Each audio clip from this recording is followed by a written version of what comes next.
طی 10 سال اخیر، یعنی در دوره تطبیق دو برنامه میانه مدت رشد کشور که مرحله های فاصلوی اجرای استراتژی ملی رشد تا سال 2030 را در بر میگیرند، به خاطر رسیدن به هدفهای استراتژی و بلند برداشتن سطح و صفت زندگی اهالی بسیار اقدامات مهم و ثمره بخش عملی کرده شدند.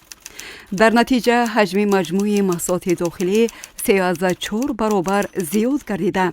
اقتصاد ملی ما هر سال به حساب میانه 7.6% افزایش یافت. برای تامین نمودن رشد اجتماعی و اقتصادی مملکت در این مدت از حساب همه سرچشمه‌های مبلغ‌گذاری بیش از 670 میلیارد سومانی، از جمله 159 میلیارد سومانی سرمایه خارجی روانه گردید. در این دوره مجموع محصولات داخلی به هر سر اهالی 2.7 برابر افزایش یافته، از 6,000 سومانی سال 2015 به 16,004 سومانی در سال 2025 رسانیده شد.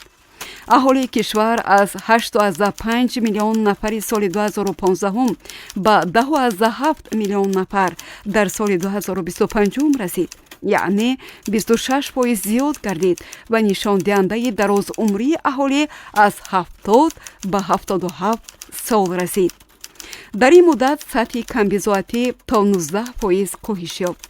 درآمد پولی اهالی از 26 میلیارد سومانی سال 2015 تا 165 میلیارد سومانی در سال 2025، یعنی بیش از 6 برابر افزایش یافت.